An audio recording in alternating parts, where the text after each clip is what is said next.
Okay, let's go to presentation for just a second. And you've already seen one form of presentation here, which we've talked about, and I'm using a program called Keynote.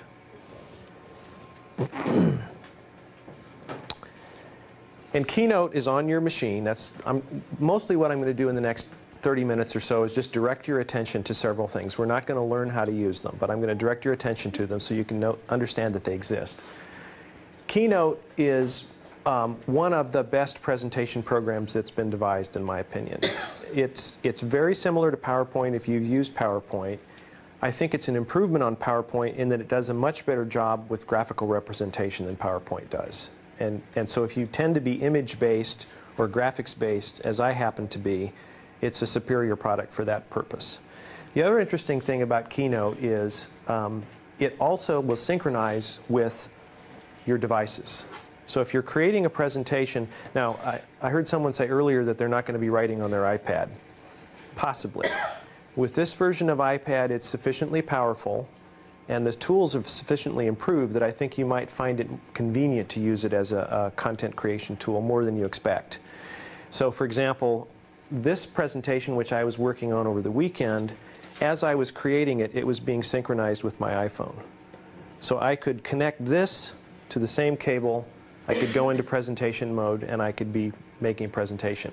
Why is that a good thing? Well, the content exists in a couple of places. If one of the devices isn't working, or if I don't have it with me, I still have my content present. I don't have to even necessarily carry an iPad into the classroom. I could carry an iPhone in instead. So the content just mirrors across all the devices with all of the Apple apps. So it's true of Pages, it's true of Keynote, it's true of Numbers, and others. And you choose to do that through iCloud? That's part of the iCloud service, correct. So when you say it's very, you're saying through iCloud? Yes. It's through iCloud, because it's not on your phone, because that would be... Yeah, you have to use iCloud. That's right. That's right. Could we go back here a little bit? So you can't sync it to your desktop? You can. You can. Yes. It automatically, if you connect a cable between your desktop and your iPad, it will sync the content to your desktop, but it doesn't do so wirelessly. With iCloud, it becomes a wireless service. But for iCloud, we need to have Lion, and I don't think our college is good. Right. Correct. That's the other thing, is you have to have a certain operating system in order for that to work. I looked it up. Yeah, that's right. Okay, thank you. You get the gold star for the... Yeah, all of these things are dependent upon having relatively recent software. Yeah. Okay, let's jump ahead. Was there another question?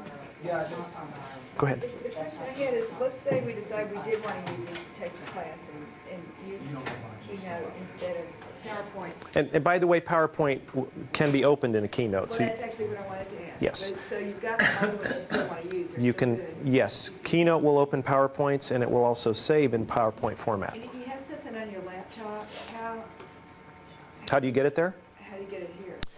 Put it up in the cloud and then get it down? You could put it on WebSpace. That's one way. You could connect with your desktop with a cable and synchronize between your desktop and the iPad just by dragging files into the iTunes synchronization tool, which is another way. You could use iCloud, which is another way if that becomes available, if you have Lion on your machine. So there's several different ways it can be done. Okay. Yes? Do you find the desktop pages and other Apple applications sync to iPad apps with the equivalent? Almost. They're getting closer. So like, you know, the pages. So there's not complete parity between the iPad versions and the desktop versions yet. But with the release of the next OS, and I can't really say exactly more than that, but with the next OS, you'll notice much greater parity between devices. And so anything that you create on the iPad will definitely open in the desktop.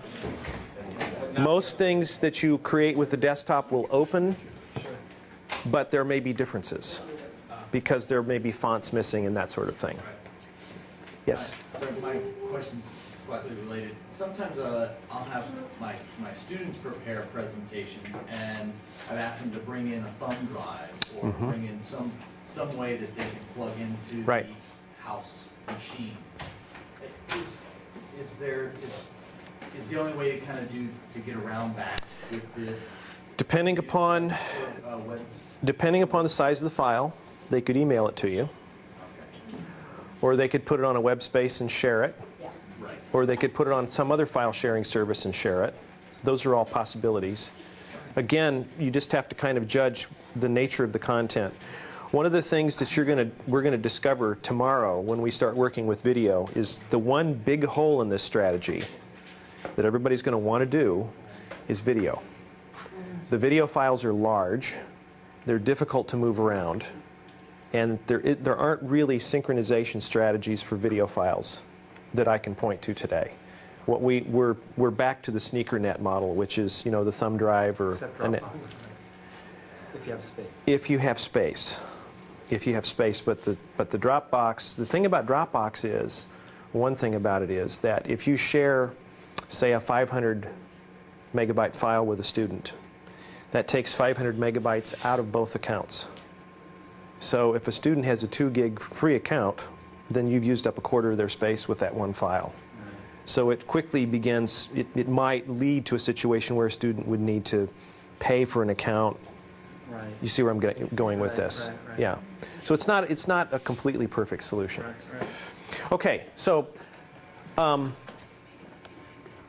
not going to say a lot about this except just to say that this is one of the tools I like to use to present. I use it a lot. I actually enjoy building content on the iPad. I find it pretty simple to do.